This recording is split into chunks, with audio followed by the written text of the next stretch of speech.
Hello friends, welcome to my channel English habits. So friends, present perfect continuous के बाद अब हम आ चुके हैं अपने नेक्स्ट टेंस पे। Past perfect continuous tense means पूर्ण निरंतर भूतकाल। सो फ्रेंड्स, पूर्ण निरंतर भूतकाल सेम पूर्ण निरंतर वर्तमान काल के समान ही होता है। बस उसमें बात ये होती है कि जो सेंटेंस बहुत पहले से चला आ रहा है ये वो ख़त्म होता था वर्तमान में, या ख़त्म नहीं भी होता था, जारी रहता था। वैसे ही पूर्ण निरंतर भूतकाल में एक भूतकाल का कोई समय होता है बहुत पहले का, और वहाँ से क्रिया जारी होते रहती है और वो उस समय तक के जारी रहती है या ख़त्म हो जाती है पास्ट में ही।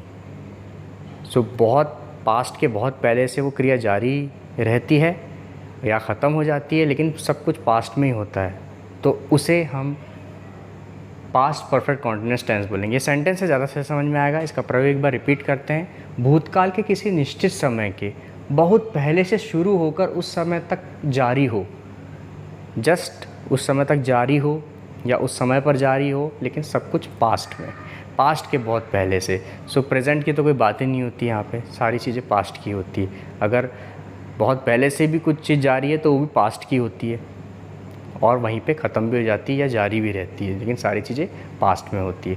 ये इसका प्रयोग समझने से ज़्यादा महत्वपूर्ण आपको इसकी पहचान देख के होगा, क्योंकि रहा था, ये जो रहा था, रही थे, रहे थे, ये जब वर्ड्स आ जाते तो हमें ये सब सोचने की ज़रूरत ही नहीं होती कि वो कब से क्या था, क्या क्या हो रहा है, प्रेजेंट में है, फ्यूचर में। था आ जाता है मतलब पास्ट का ही है, और बहुत पहले से कोई क्रिया जारी थी ये समझने के लिए हमें ता आ रहा था हम लगाते नहीं हैं।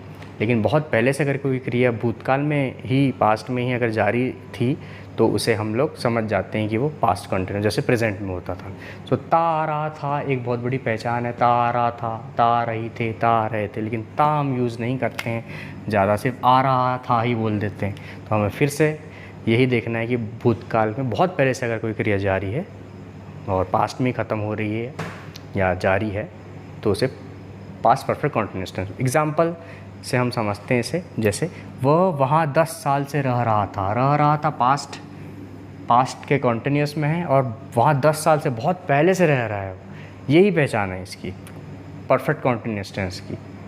पूर्ण निरंतर काल यानी पूर्ण भी होता है, निरंतर भी होता है, और बहुत पहले से कुछ चीज़ चल रही होती है, या प्रेजेंट है तो चल रही है, और पास्ट है तो वहाँ बहुत पहले से चल रही होती है। तो वहाँ 10 साल से वो क्रिया जारी है, यानी 10 साल से वो रह रहा था, past continuous perfect continuous tense. Second देखते हैं, बर्फ़ दिन भर से गिर रही थी।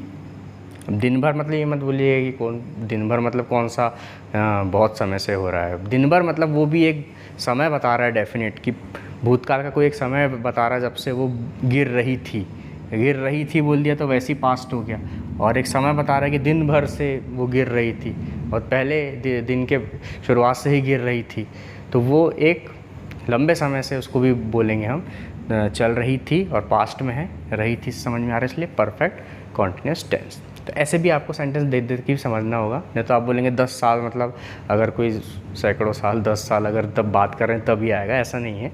आपकी कोई भी चीज़ बहुत पहले से अगर वो दर्शा रहा है सेंटेंस की चल रही थी, जारी है, तब भी ये परफेक्ट कॉन्टिन्यूअस टेंस में ही आएगा। थर्ड एग्जांपल देखिए, ये खुद ही बोल रहा है, काफ़ी लंबे समय से मुझे यह किताब चाहिए थी।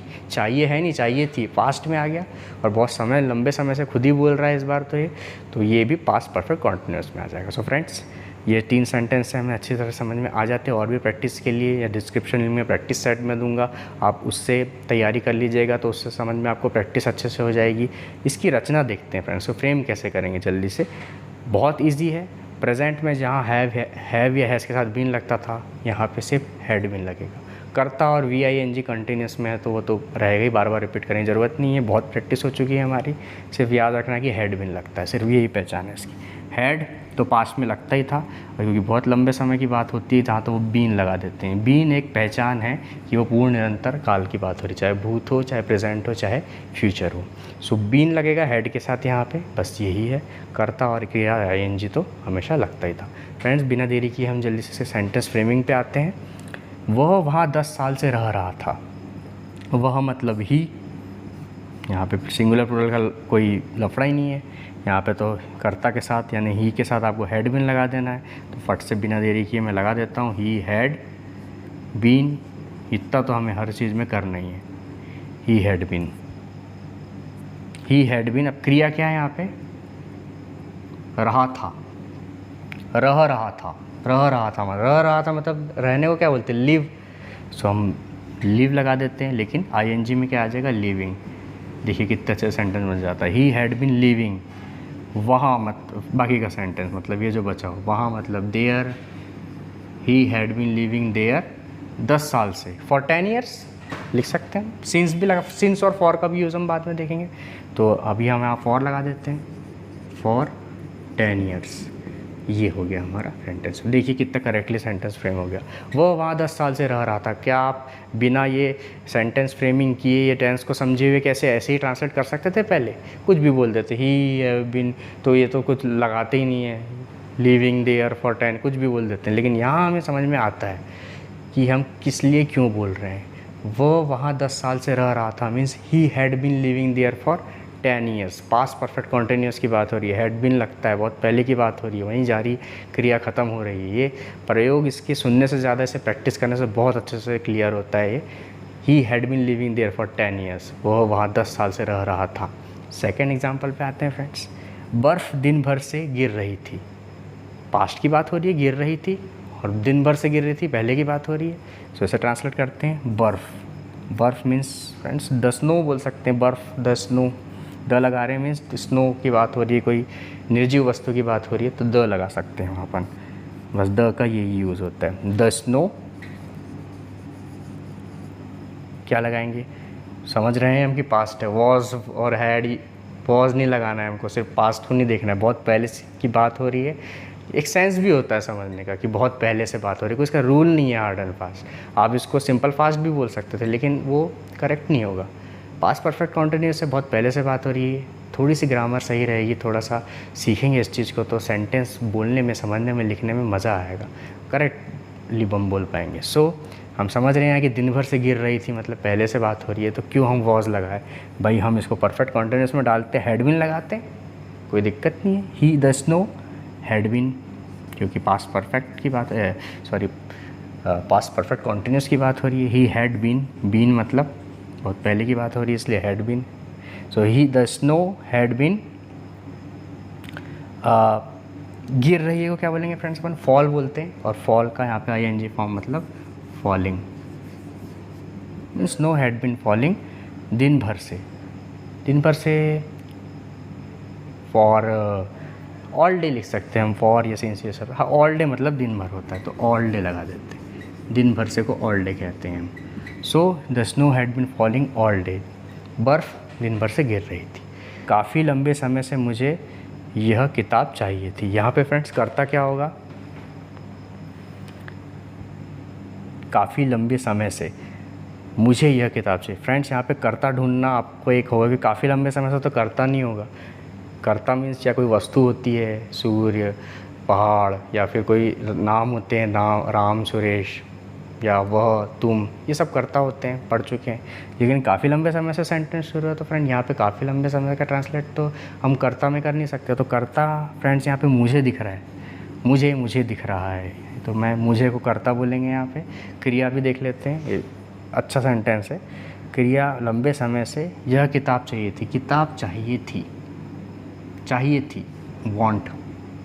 तो फ्रेंड्स ये कर्ता हो गया, यहाँ कर्ता ढूंढ लेंगे अपन, क्योंकि सेंटेंस में कर्ता से स्टार्ट नहीं हुआ है इस बार। चाहिए थी मीन्स नीड बोल सकते हैं या वांट बोल सकते हैं, मैं नीड बोल देता हूँ, कुछ भी आप बोल सकते हैं। तो मैं फ्रेंड्स करता है मतलब यहाँ लगा दी, मुझे करता मतलब आई, और हैड बीन लगा दें, बहुत पहले की बात हो रही है तो बिना सोचे समझे हैड बीन लगा देते हैं, आई हैड बीन।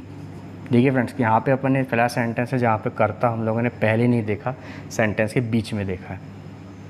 ये ऐसे भी सेंटेंस हो सकता था, मुझे यह किताब चाहिए थी काफ़ी लंबे समय से, लेकिन इसने स्टार्ट पहले सेंटेंस ऐसे किया, काफ़ी लंबे समय से मुझे यह किताब चाहिए थी, तो मुझे यहाँ पे करता हो जाएगा आई, और लंबे समय की बात हो रही है, पास्ट की बात हो रही है तो हैड बीन लगा दिया, आई हैड बीन।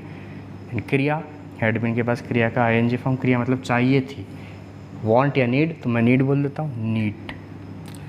नीड बोलूँगा तो नीडिंग तो कुछ होगा नहीं, क्योंकि नीडिंग कोई वर्ड ही नहीं होता, नीड और आईएनजी लगा होता तो वांट ही रहने देते हैं इसको, ऐसा होता है, ऐसा सेंटेंस बनता है फ्रेंड। इसको वांट रहने देते हैं कि वांटिंग तो कुछ हो जाएगा, नीडिंग कुछ नहीं होगा। So friend, I had been want और आईएनजी लगता है इसलिए वांटिंग, क्योंकि नीडिंग तो कुछ नहीं होगा, सेंटेंस कोई वर्ड ही नहीं होता, नीडिंग, नींग लगाना ज़रूरी है, उसको स्किप नहीं कर सकते स्ट्रक्चर में। सो वांटिंग तो कुछ हो जाएगा, I had been wanting this book, बाकी का सेंटेंस, दिस बुक मतलब यह बुक, यह किताब, यह बुक काफ़ी लंबे समय से, काफ़ी लंबे समय से हम बोल देंगे कि फॉर लॉन्ग टाइम, काफ़ी लंबे समय से को इंग्लिश में बोलते हैं हम for long time, since long time बोलते, वो डिफरेंस बाद में समझेंगे, पहले for long time, for long time. छोटी छोटी चीज़ भी हमें सीखने मिल गई कि कर्ता को हम लोग बीच में भी अगर होता है तो वो कैसे कर सकते हैं। और यहाँ पे नीड बोलते थे, नीड का आईएनजी नहीं लग सकता, इसलिए वांटिंग, ये मैंने खुद से अभी देखा इसे, पहले से मुझे नहीं पता था। सो अगर प्रैक्टिस है तो आप सेंटेंस बना सकते हैं। काफ़ी लंबे समय से मुझे यह किताब चाहिए थी, I had been wanting this book for long time. So ऐसे फ्रेम होते हैं सेंटेंस। आपने जो अभी तक टेंस के बारे में पढ़ा, उससे आपने सिर्फ सेंटेंस को कैसे करेक्टली फ्रेम होते हैं उसके लिए टेंस को पढ़ा है। टेंस पढ़ने का हमारा ये मतलब नहीं था कि हमको किसी एग्ज़ाम को पास करना है। आप एग्ज़ाम में भी अगर बैठें तो इस जो स्टडी हमारी टेंस की हुई है परफेक्ट है, उसे देखने के लिए, उसे समझने के लिए एग्ज़ाम में भी।